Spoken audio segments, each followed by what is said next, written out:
إنما يعمر مساجد الله من آمن بالله واليوم الآخر وأقام الصلاة وآتى الزكاة ولم يخش إلا الله فعسى أولئك أن يكونوا من المهتدين. إن الحمد لله نحمده ونستعينه ونستغفره ونعوذ بالله من شرور أنفسنا ومن سيئات أعمالنا. من يهده الله فلا مضل له ومن يضلل فلا هادي له. وأشهد أن لا إله إلا الله وحده لا شريك له وأشهد أن محمدا عبده ورسوله. أما بعد فإن خير الحديث كتاب الله وخير الهدي هدي محمد صلى الله عليه وسلم وشر الأمور محدثاتها وكل محدثة بدعة وكل بدعة ضلالة وكل ضلالة في النار. أعوذ بالله السميع العليم من الشيطان الرجيم. بسم الله الرحمن الرحيم. يا أيها الذين آمنوا اتقوا الله حق تقاته ولا تموتن إلا وأنتم مسلمون. يا أيها الناس اتقوا ربكم الذي خلقكم من نفس واحدة وخلق منها زوجها وبث منهما رجالا كثيرا ونساء واتقوا الله الذي تساءلون به والأرحام إن الله كان عليكم رقيبا. يا أيها الذين آمنوا اتقوا الله وقولوا قولا سديدا يصلح لكم أعمالكم ويغفر لكم ذنوبكم ومن يطع الله ورسوله فقد فاز فوزا عظيما. أعوذ بالله من الشيطان الرجيم. بسم الله الرحمن الرحيم. قاف والقرآن المجيد بل عجبوا أن جاءهم منذر منهم فقال الكافرون هذا شيء عجيب أإذا متنا وكنا ترابا ذلك رجع بعيد قد علمنا ما تنقص الأرض منهم وعندنا كتاب حفيظ بل كذبوا بالحق لما جاءهم فهم في أمر مريج أفلم ينظروا إلى السماء فوقهم كيف بنيناها وزيناها وما لها من فروج والأرض مددناها وألقينا فيها رواسي وأنبتنا فيها من كل زوج بهيج تبصرة وذكرى لكل عبد منيب ونزلنا من السماء ماء مباركا فأنبتنا به جنات وحب الحصيد والنخل باسقات لها طلع نضيد رزقا للعباد وأحيينا به بلدة ميتا كذلك الخروج كذبت قبلهم قوم نوح وأصحاب الرس وثمود وعاد وفرعون وإخوان لوط وأصحاب الأيكة وقوم تبع كل كذب الرسل فحق وعيد أفعينا بالخلق الأول بل هم في لبس من خلق جديد.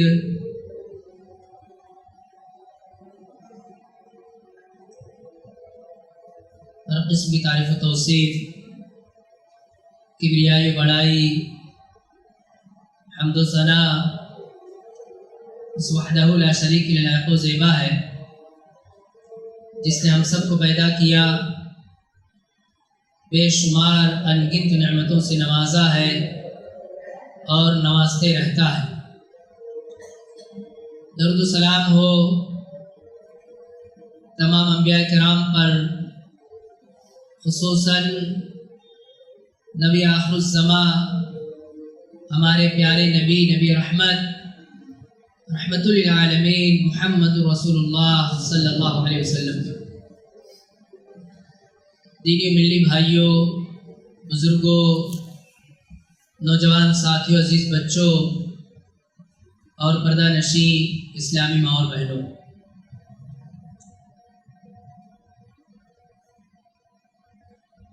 پوری کائنات کا خالق و مالک اللہ رب العالمین ہے۔ اللہ تعالیٰ نے اس دنیا میں بلکہ اس کائنات میں جو چاہا وہ پیدا کیا اور جو چاہتا ہے وہ پیدا کرتے رہتا ہے۔ ہمیں اور آپ کو اللہ تعالیٰ نے تھوڑا سا علم دیا ہے اور اس علم کے مطابق عمل کا ہمیں پابند کیا ہے۔ دینی بھائیوں، مختلف قسم کی مخلوقات اللہ تعالیٰ نے اس دنیا میں پیدا کیا ہے، لیکن اشرف المخلوقات، سب سے بہترین مخلوق اللہ تعالیٰ نے ہم انسانوں کو قرار دیا۔ پھر ان انسانوں میں بھی الگ الگ دور میں، الگ الگ زمانے میں ان کے الگ الگ درجات ہیں۔ ان میں جو اللہ کی راہ پر چلنے والے ہیں وہ اللہ کے نزدیک سب سے باعزت ہے، جو اللہ کے دین سے دور ہیں، اللہ کے دین کو نہیں مانتے، وہ اتنے ہی ذلیل و خوار ہیں۔ دینی بھائی، ہم انسانوں میں ہمارے لیے یہ فضل کی بات ہے کہ ہمارے اندر انسانیت ہے۔ اگر انسانوں میں انسانیت نہ رہے تو یہ اس کے حق میں خود ہی بہت بڑی تباہی ہے۔ ایک قوم اس دنیا میں ایسی بھی بستی ہے جو ہمیشہ سے انسانیت کی دشمن ہی رہی، اسی لیے اللہ تعالیٰ نے اپنی آخری کتاب قرآن مجید میں ان کی عادتوں سے متعلق کئی مرتبہ اللہ تعالیٰ نے پوری دنیا کو آگاہ کیا ہے، پوری دنیا کو۔ یہ یہود قوم کتنی خطرناک قوم ہے، ان کی عادتیں کیسی ہیں، یہ کیا کر سکتے ہیں، انہوں نے ماضی میں کیا کیا ہے، اللہ تعالیٰ نے کتاب مقدس قرآن مجید میں اس کا ذکر کیا ہے۔ بتانے کا مقصد کیا ہے؟ اللہ تعالیٰ نہ بتاتا تو اللہ تعالیٰ سے کون پوچھتا، لیکن اگر اللہ تعالیٰ نے قرآن میں ذکر کیا ان کی عادتوں کا تو اس کے پیچھے مقاصد ہیں۔ ایک مقصد یہی ہے کہ آدمی جانے کہ یہ قوم ہے کیسی قوم، اس سے الرٹ رہے، اس سے چوکنا رہے۔ آپ دیکھیں اللہ تعالیٰ نے ہم پر آپ پر 5 وقت کی نماز فرض کی اور 5 الگ الگ وقت میں ہم آ کر کے اللہ تعالیٰ سے دعائیں کرتے، اللہ تعالیٰ کے سامنے اپنی بات رکھتے۔ فرض ہے، فرض اللہ نے فرض کر رکھا ہے کہ اللہ سے یہ دعا کرو کہ اللہ مجھے یہودیوں جیسا نہ بنا۔ جب ہم کہتے ہیں غیر المغضوب علیہم، اللہ ہمیں صراط مستقیم پر چلا، ان لوگوں کی راہ پر چلا جن پر تیرا انعام ہوا ہے، تیری نعمتیں ہوئی ہیں، ان کی راہ پہ نہ چلا جن پر تیرا غضب ہوا ہے، یعنی یہودی۔ یہ فرض ہے نا، ہم فرض سمجھتے کہ نہیں سمجھتے؟ دن میں 5 وقت کی نماز فرض ہے اور ہر رکعت میں سورہ فاتحہ کے بغیر ہم سمجھتے ہیں کہ وہ نماز مکمل نہیں ہوتی۔ تو یہ فرض ہوا کہ ہم اللہ تعالیٰ سے یہ کہتے ہیں کہ اللہ مجھے یہودیوں کی جیسا نہ بنا، یہودیوں کی جیسا نہ بنا۔ یہ دعا کرتے اللہ تعالیٰ، ہر مسلمان دعا کرتا ہے۔ کیوں؟ یہ بہت بدترین قوم ہے، بہت بدترین قوم ہے، انسانیت دشمن قوم ہے یہ۔ اور اس نے کسی کو نہیں بخشا، کسی کو نہیں چھوڑا۔ یہ ان کی عادتیں، ان کے سارے کام، ان کی بنیاد جھوٹ پر ہوتی ہے۔ جھوٹ بولتے ہیں انبیاء کے بارے میں، جھوٹ بولتے ہیں اللہ کے بارے میں، جھوٹ بولتے ہیں اپنے مقاصد کے بارے میں، اور لگاتار جھوٹ کی بنیاد پر یہ اپنے سارے کام کرتے ہیں۔ اللہ رب العالمین نے فرمایا قرآن مجید میں، وقالت اليہود والنصارى نحن ابناء اللہ واحباؤہ، یہ تو یہاں تک کہتے ہیں کہ ہم اللہ کے بیٹے ہیں، دنیا میں اپنا ایک مقام بتانے کے۔ دنیا میں سے کیا کہتے ہیں؟ نحن ابناء اللہ، ہم لوگ اللہ کے بیٹے ہیں۔ نعوذ باللہ من ذلک۔ پیارے نبی صلی اللہ علیہ وسلم فرماتے ہیں کہ ایسا کہنا، اللہ کے لیے بیٹا قرار دینا گویا اللہ کو گالی دینا۔ جو اللہ کے لیے بیٹا قرار دے، اللہ کے لیے اولاد قرار دے، گویا وہ اللہ تعالیٰ کو گالی دے رہا، اللہ کو گالی دے رہا ہے۔ یہ قوم کہتی ہے اپنے بارے میں، کیا کہتی ہے؟ نحن ابناء اللہ، ہم اللہ کے بیٹے ہیں، وَأَحِبَّاؤُ، اور ہم اللہ کے پسندیدہ، چنندہ، محبوب لوگ ہیں ہم۔ نحن ابناء اللہ وَأَحِبَّاؤُ۔ تو اللہ تعالیٰ نے کہا کہ ان سے پوچھو، ان سے کہو۔ اللہ تعالیٰ نے ان کے بارے میں بتایا تو ان کا جو دعویٰ ہے اس دعوے کو باطل قرار دیتے ہوئے اللہ تعالیٰ نے پیارے نبی محمد رسول اللہ صلی اللہ علیہ وسلم سے کہا تم ان سے پوچھو، قل فلم يعذبكم بذنوبكم بل انتم بشر ممن خلق۔ کہا تک پوچھو، اگر اللہ کے بیٹے ہو، اگر اللہ کے پسندیدہ اور محبوب لوگ ہو تو اللہ تعالیٰ تمہیں عذاب کیوں دیتا ہے؟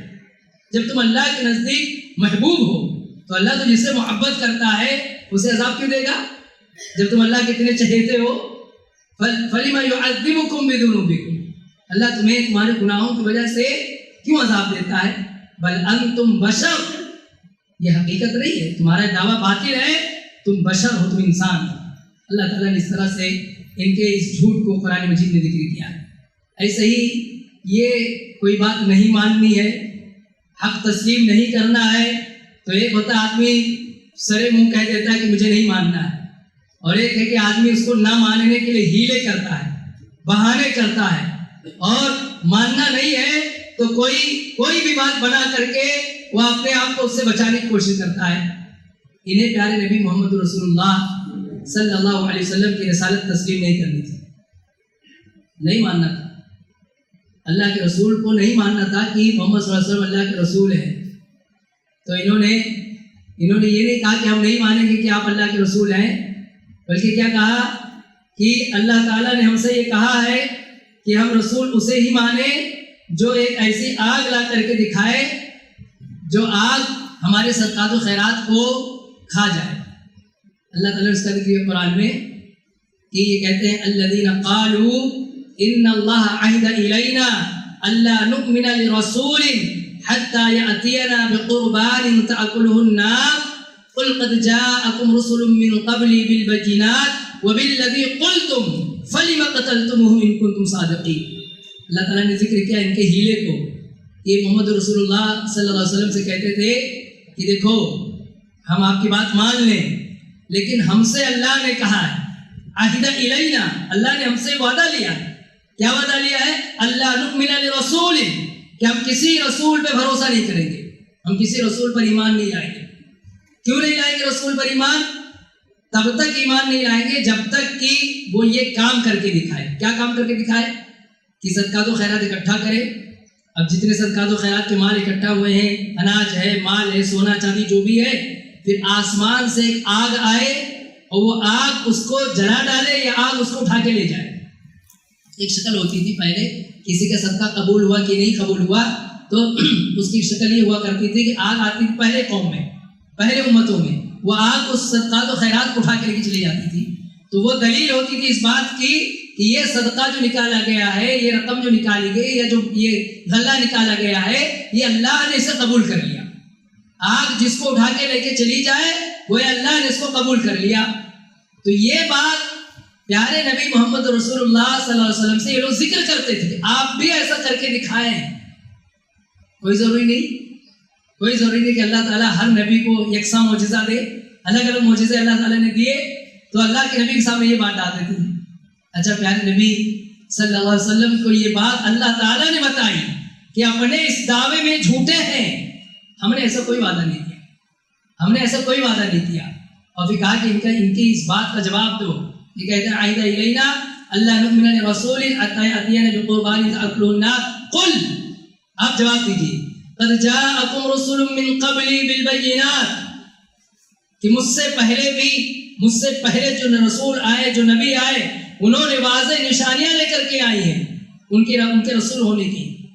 وبالذی قلتم, اور ایسے رسول بھی آئے ہیں کہ وہی کر دکھائے جو تم کہہ رہے ہو. ایسے رسول بھی تو آئے کہ وہ آگ آتی تو اٹھا کے لے کے چلے آتے. فلم قتلتموہ, انہیں کیوں قتل کر دیا؟ ان کو تم صادقین, اگر تم سچے ہو تو بتاؤ انہیں کیوں قتل کر دیا؟ تو دیکھیے یہ جھوٹ بولتے ہیں, ہاں اللہ پہ جھوٹ باندھتے ہیں.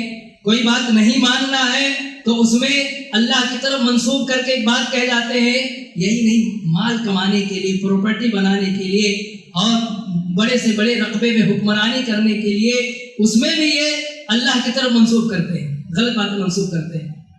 اللہ نے فرمایا فَوَيْلٌ لِّلَّذِينَ يَكْتُبُونَ الْكِتَابَ بِأَيْدِيهِمْ ثُمَّ يَقُولُونَ هَذَا مِنْ عِنْدِ اللَّهِ لِيَشْتَرُوا بِهِ ثَمَنًا قَلِيلًا. اللہ نے فرمایا تباہی ہو ان لوگوں کے لیے, جہنم ہو ایسے لوگوں کے لیے. ویل کا ترجمہ جہنم بھی کیا جا سکتا ہے. جہنم میں ایک علاقہ ہے جس کو ویل کہا جاتا ہے. تو ایسے لوگوں کے لیے ہلاکت ہو, تباہی ہو, جہنم ہو. ان کے لیے للذین یکتبون الکتاب بایدیہم, جنہوں نے اپنے ہاتھوں سے کتاب لکھا, اپنے ہاتھ سے لکھا, خود ہی لکھا. اور اس کے بعد کیا کہا؟ ثم یقولون ھذا من عند اللہ, اور اس کے بعد لوگوں کے سامنے یہ بتایا کہ یہ اللہ کی طرف سے کتاب خود لکھی. اور کیا کہتے ہیں کہ یہ کتاب اللہ نے بھیجی ہے. ایسا کیوں کرتے تھے؟ لیشتروا بہ ثمنا قلیلا, تاکہ تھوڑی سی اس کی قیمت مل جائے. تھوڑی سی قیمت کا کیا مطلب؟ آخرت کے مقابل میں پوری دنیا تھوڑی ہی ہے. تو دنیا کمانے کے لیے, دنیا کے مفاد کے لیے, دنیا کے فائدے کے لیے یہ اپنی طرف سے لکھی ہوئی بات کو کیا کہتے تھے کہ اللہ کی طرف, اللہ کی جانب سے. اور بہت جھوٹے دعوے کیا کرتے تھے. ایک بات یہ بھی کہتے تھے, کوئی اگر ان کو ان کے ساتھ نسخ خیر خائی کرے تو کہتے تھے کہ اللہ نے ذکر کیا کہ یہ کہتے تھے کہ ہم جہنم میں نہیں جائیں گے, جہنم ہمارے لیے نہیں, اور اگر گئے بھی تو بہت کم دنوں کے لیے جائیں گے. اللہ نے ذکر کیا وقالوا لن تمسنا النار الا ایاما معدودہ قل اتخذتم عند اللہ عہدا. یہ کہتے ہیں کہ ہمیں جہنم چھو بھی نہیں سکتی, جہنم کی آگ ہمیں ٹچ بھی نہیں کر سکتی, اور اگر گئے بھی بائی چانس تو بہت تھوڑے دنوں کے لیے جائیں گے. اللہ نے کہا چاہیے ایسا دعویٰ کرتے ہیں تو ان سے پوچھو کہ اللہ نے ایسا وعدہ کیا ہے؟ اللہ تعالیٰ نے ان سے وعدہ کیا ایسا؟ اللہ نے نہیں وعدہ کیا. اگر اللہ وعدہ کرے گا تو اللہ نبھائے گا اپنا وعدہ. تو دینی بھائیو, یہ آپ دیکھیں اپنا دنیا کے اندر ایک روب جمانے کے لیے اللہ کی طرف منسوب کر کے جھوٹی باتیں کہتے ہیں, اپنے بارے میں جھوٹا اسٹیٹس بنانے کے لیے جھوٹ بولتے ہیں, اپنے آپ کو دوسروں سے افضل دکھانے کے لیے اپنے آپ کو اللہ کا بیٹا اور اللہ کا چہیتا کہتے ہیں. یہ ایسی قوم ہے, کسی کو نہیں بخشا. ہم مسلمانوں کے تعلق سے ان کے کیا عقائد ہیں, کیا نظریات ہیں, کیا عزائم ہیں, کیا مقاصد, ہمیں پتہ ہونا چاہیے. پوری دنیا میں جتنی قومیں رہتی بستی ہیں, سب سے زیادہ نفرت اگر مسلمانوں سے کوئی قوم کرتی تو یہودی قوم, سب سے زیادہ نفرت. اللہ نے فرمایا لَتَجِدَنَّ أَشَدَّ النَّاسِ عَدَاوَةً لِلَّذِينَ آمَنُوا الْيَهُودِ. یہود کہ اے نبی صلی اللہ علیہ وسلم, آپ ایمان والوں سے دشمنی کرنے والوں کو جب دیکھیں گے, پائیں گے, تو ان میں سب سے زیادہ دشمنی کرنے والے یہودیوں کو پائیں گے. ایمان والوں سے سب سے بڑی دشمنی کرنے والا اگر کوئی ہو سکتا ہے تو یہودی ہو سکتا ہے. مشرک بھی کرتے ہیں, دشمنی کرتے ہیں, نفرت کرتے ہیں, عیسائی بھی کرتے ہیں, کفار بھی کرتے ہیں, مجوسی بھی کرتے ہیں, بہت ساری قومیں ہیں, لیکن سب سے شدید نفرت اگر کوئی کرتا ہے تو یہودی قوم کرتی ہے سب سے زیادہ. لَتَجِدَنَّ أَشَدَّ النَّاسِ عَدَاوَةً لِلَّذِينَ آمَنُوا الْيَهُودِ. یہود کا اللہ تعالیٰ ہے. وَالَّذِينَ أَشْرَكُوا, اور وہ لوگ جو شرک کرتے ہیں, مشرک بھی نفرت کرتے ہیں, لیکن سب سے پہلے کون؟ یہود کا ذکر کیا. یہ ہمارے تعلق حسد کرتے ہیں, ہم سے حسد کرتے. دیکھیے ایک بات اور اصولی بات بتاؤں کہ اگر کسی انسان کا ان کے بارے میں اسٹیٹمنٹ ہوتا تو آدمی اس میں نظر ثانی کرتا کہ کہیں جذبات میں آ کے تو اس طرح کی بات نہیں کہی جا رہی ہے. آج آپ لوگوں کے سامنے جو باتیں رکھی جا رہی ہیں وہ اللہ کا کلام ہے. اللہ تعالیٰ نے بتایا اللہ کا کلام, اس میں کوئی شک و شبہ کی گنجائش نہیں ہے. ذالک الکتاب لا ریب فیہ, ایسی کتاب ہے جس میں شک نہیں کر سکتے. اللہ تعالیٰ بتا رہا ہے کہ مسلمانوں تم سے سب سے زیادہ دشمنی یہودی کرتے ہیں اور حسد کرتے ہیں. حسد وَدَّ كَثِيرٌ مِّنْ أَهْلِ الْكِتَابِ لَوْ يَرُدُّونَكُم مِّن بَعْدِ إِيمَانِكُمْ كُفَّارًا. بہت سارے اہل کتاب ہیں جو کیا چاہتے ہیں, وَدَّ كَثِيرٌ مِّنْ أَهْلِ الْكِتَابِ لَوْ يَرُدُّونَكُم مِّن بَعْدِ إِيمَانِكُمْ, تمہارے ایمان لے آنے کے بعد کاش تمہیں وہ تمہارے دین سے برگشتہ کر دیتے, کوئی ایسا کام کر جائے جس سے تم اپنا دین کھو بیٹھو, اپنا دین چھوڑ بیٹھو. وَدَّ كَثِيرٌ مِّنْ أَهْلِ الْكِتَابِ لَوْ يَرُدُّونَكُم مِّن بَعْدِ إِيمَانِكُمْ كُفَّارًا حَسَدًا مِّنْ عِندِ أَنفُسِهِمْ. ایسا کیوں کرتے ہیں وہ؟ اس لیے ایسا کرتے ہیں ان کے دل میں حسد ہے تمہارے لیے, تم سے جلتے ہیں وہ. اللہ کے نبی صلی اللہ علیہ وسلم نے فرمایا کہ یہودیوں کو بہت تکلیف ہوتی ہے جب ہم آمین کہتے ہیں, جب نماز میں آمین کہتے ہیں تو انہیں بہت تکلیف ہوتی ہے. وہ کیوں؟ حسد کی وجہ سے. اللہ نے بتایا کہ یہ ہم سے حسد کرتے ہیں. اللہ کے نبی اللہ تعالیٰ نے بتایا کہ یہودی یہ مسلمانوں سے حسد کرتے ہیں, عداوت رکھتے ہیں. اور یہی نہیں دین بھائیوں, یہ مکر بھی کرتے ہیں, مکر, چالیں چلتے ہیں. اور کم علم آدمی, کم اندیش آدمی یہ چالیں سمجھتا نہیں ہے. اسی لیے بار بار خیر خواہی کے جذبے سے بات کہی جاتی ہے کہ آپ جس فیلڈ کے ماہر نہیں ہیں اس فیلڈ میں آپ اپنے آپ کو سننے کے پابند کریں. وہاں بولنا یہ آپ کے لیے کم عقلی والی بات ہوتی ہے. یہودی کیا ہے, کیا کرتے آئے ہیں, کیا کر سکتے ہیں, کیسی سازشیں رچتے ہیں, یہ علماء بہتر جانتے ہیں. اس لیے علماء کی طرف ریفر کرنا چاہیے. ان سے ان کے اسٹیٹمنٹ کا, ان کے کسی بیان کا انتظار کرنا چاہیے, بجائے اس کے کہ جذباتی ہو کر کے آدمی یہ سمجھے کہ سارے لوگ کچھ کر رہے ہیں سوائے یہ اہل حدیث جماعت کے. آج یہ بھی بڑا فکرہ ہے کہ ہم یہ سوچنے کو تیار نہیں کہ اگر سارے لوگ کچھ کرنے لگے تو ضروری ہے کہ ہم بھی کچھ کریں. ضروری ہے کہ اگر سارے لوگ کچھ کر رہے ہیں, اگر سارے لوگ احتجاج کرنے لگے تو ہم بھی احتجاج کریں. سارے لوگ اجتماعی دعائیں کرنے لگے تو ہم بھی اجتماعی دعائیں کریں. سارے لوگ روزہ رکھنے لگے فلسطین کے حق میں ان کے دعاؤں میں شامل کرنے کے لیے روزہ رکھ کے دعائیں کریں. تو کیا ہم صرف اس وجہ سے کہ سارے لوگ کر رہے ہیں تو ہمیں بھی کرنا چاہیے؟ یہ موقف ہے, یہ موقف اختیار کیا جا سکتا ہے. یا ہم ہر حال میں پابند ہیں کہ دیکھیے ہم یہ دیکھیں کہ اللہ اس کے رسول کی تعلیمات کیا ہے, کیا تعلیمات ہے. خوشیوں میں جیسے ہم اسلامی تعلیمات کے پابند ہیں, ایسے ہی غم اور تکلیف میں بھی ہم اسلامی تعلیمات کے پابند ہیں. ایسا نہیں ہو سکتا کہ تکلیف اور درد سے آدمی کوئی بھی قدم اٹھا لے. ایسا نہیں کہہ, کس کو نہیں تکلیف ہے. ایک مسلمان بھائی دنیا کے کسی بھی خطے میں رہتا بستا ہو, اگر اس کے حوالے سے بات پہنچتی ہے, صحیح ذریعے سے پہنچتی ہے کہ اس کو تکلیف میں مبتلا کیا گیا, تو دینی بھائیوں میں نہیں سمجھتا کہ کوئی بھی دردمند دل تڑپتا نہیں, سب تڑپتے. لیکن اس تڑپنے میں کیا آدمی ایسا قدم اٹھا سکتا ہے کہ جو قدم علماء کی رہنمائی کے بغیر اٹھایا جائے؟ ایسا قدم نہیں اٹھا سکتا, قطعاً نہیں اٹھا سکتا. آپ دیکھیں اللہ کے نبی صلی اللہ علیہ وسلم کی آنکھوں کے سامنے, پیارے نبی کی آنکھوں کے سامنے صحابہ کو اذیت دی جاتی ہے, اور پیارے نبی صلی اللہ علیہ وسلم خود بھی برداشت کرتے تھے اور اپنے صحابہ کو بھی صبر پر فضیلت بتاتے تھے, صبر پر تلقین کرتے تھے. کیوں؟ اس لیے کہ وہ وقت نہیں تھا کہ ان سے لڑائی مول لی جائے, وہ وقت نہیں تھا کہ ان سے جنگ کی جائے. تو اللہ کے نبی صلی اللہ علیہ وسلم نے بڑے ہی حکمت, بصیرت, دور اندیشی کے تحت اپنے صحابہ ہی کو صبر کی تلقین کی. جب تک دینی بھائیوں کسی سے ٹکرانے کے بعد اس ٹکراؤ کے نتیجے میں یقینی طور پر یہ بات نہ سمجھی جائے کہ اس کے بعد راحت آئے گی, تب تک علماء اجازت نہیں دے سکتے کہ آپ ٹکرا جاؤ. آج دیکھیے تقریباً 1 مہینے تک مسلسل خوریزی کے بعد آج وہ لوگ بھی یہ کہہ رہے ہیں کہ دنیا سے اپیل کرو کہ کسی طرح سے جنگ بند کر دی جائے اور امن و امان کے ساتھ سارے معاملات حل ہو جائیں۔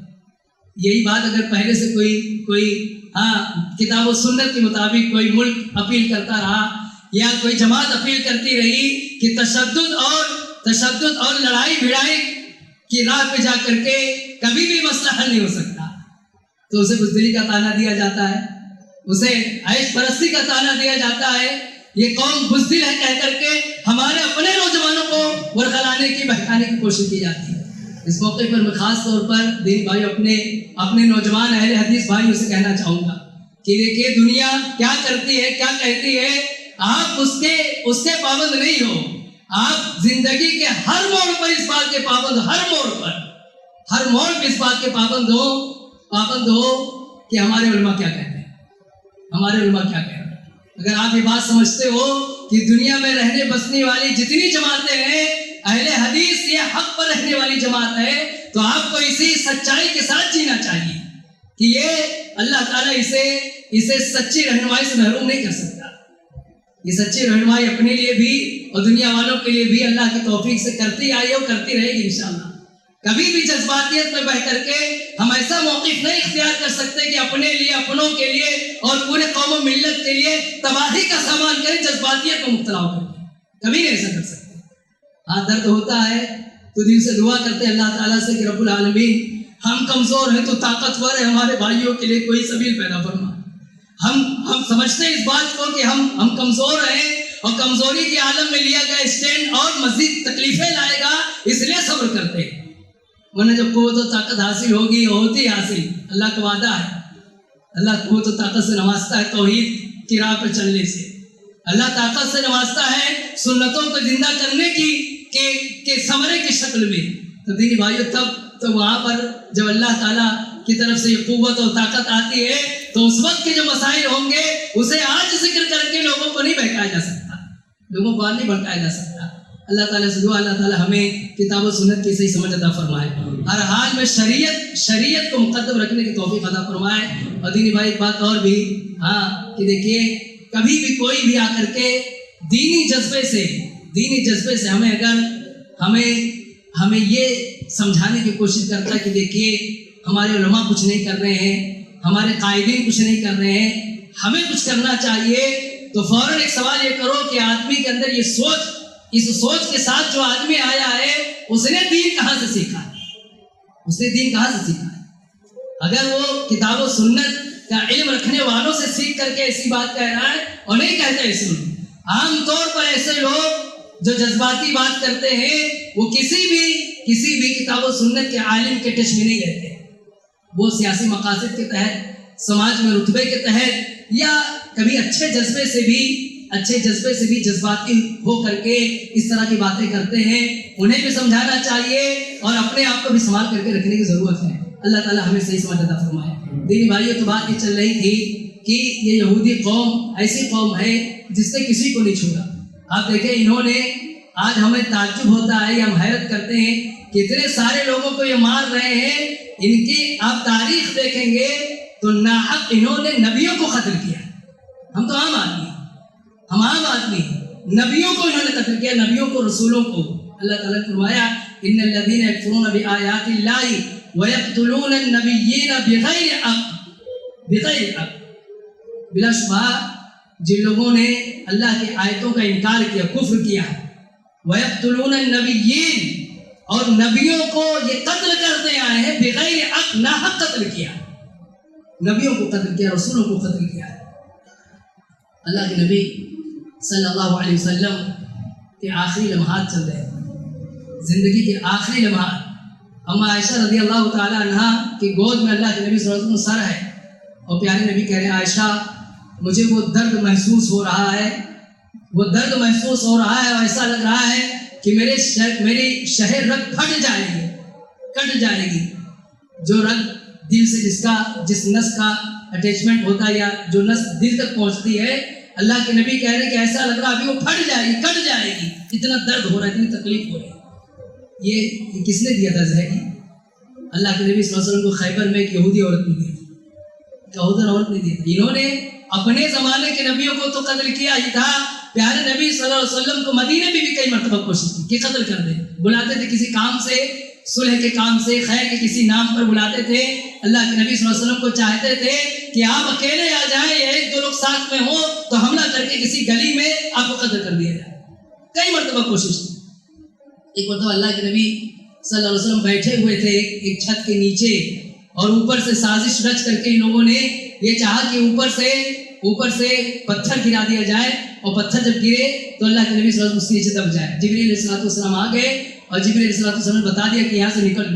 اللہ کے نبی صلی اللہ علیہ وسلم یہاں سے آپ چلو، یہاں سے ایسا یہ پلاننگ کر رہے ہیں. پیارے نبی صلی اللہ علیہ وسلم چلے گئے، وہاں سے چلے گئے. اس کے بعد بھی کارروائی کی گئی. تو دیدی بھائی ایسی قوم ہے، یہ ایک بہانہ بنا کر کے، سازش رچ کر کے یہ کچھ حاصل کرنے والی قوم ہے. اللہ نے فرمایا کہ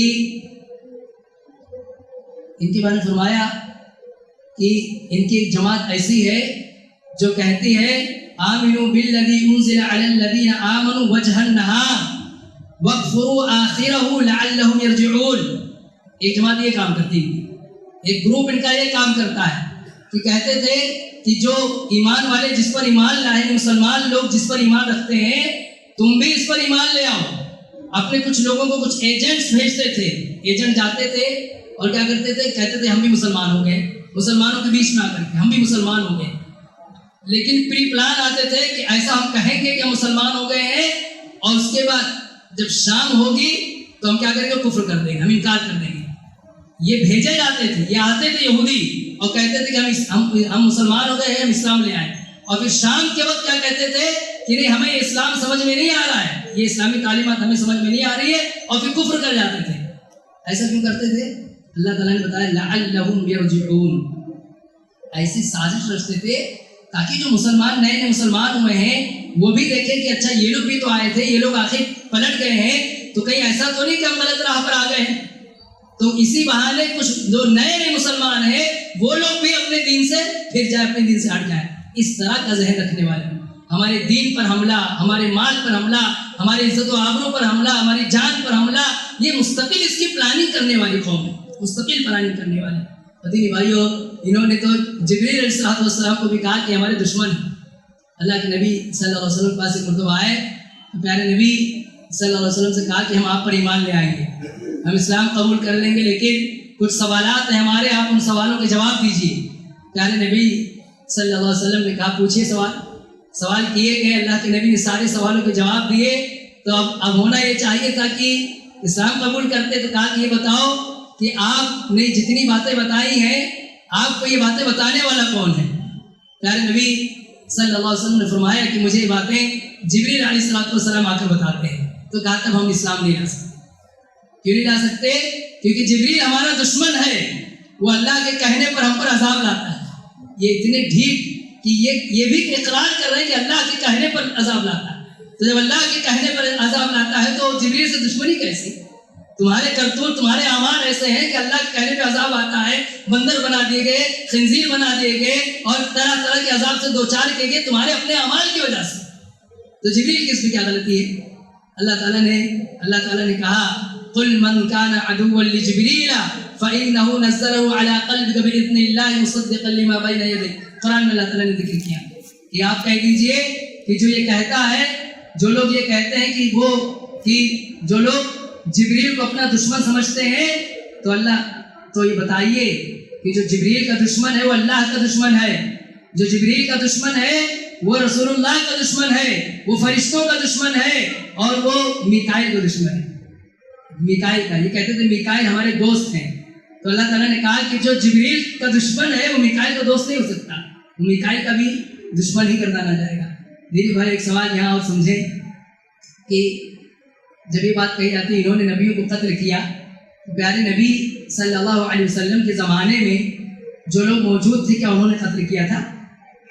انہوں نے تو قتل نہیں کیا. آیت نازل ہو رہی ہے کہ یہودی وہ لوگ ہیں جنہوں نے نبیوں کو قتل کیا. تو پیارے نبی پر آیت نازل ہو رہی ہے، سامنے جو یہودی موجود ہے انہوں نے تو قتل نہیں کیا، تو پھر اللہ تعالیٰ انہیں کیوں کہتا کہ انہوں نے نبیوں کو قتل کیا؟ ان کے باپ دادا نے قتل کیا تھا.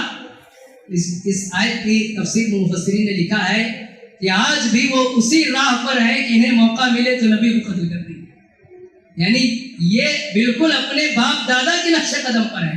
اس لیے وہ الزام، اس لیے جو جرم ان کے باپ دادا نے کیا تھا، انہیں موقع ملے تو یہ اس میں چوکیں گے نہیں. جیسا کہ پیارے نبی صلی اللہ علیہ وسلم کو انہوں نے زہر دے دیا، وہ ثابت کر دیا کہ اسی راہ پر ہے. اور پیارے نبی صلی اللہ علیہ وسلم کو زہر دے کر کے انہوں نے مارنے کی کوشش کی. اخیر میں جو اللہ کے نبی صلی اللہ علیہ وسلم کو اللہ تعالیٰ نے اس منصب سے بھی نوازا کہ اللہ کے نبی کو شہید بھی کہا جا سکے، تو زہر سے اللہ کے نبی صلی اللہ علیہ وسلم کی وفات ہو گئی. دینی بھائیوں، یہ یہودی اس طرح سے ہیں.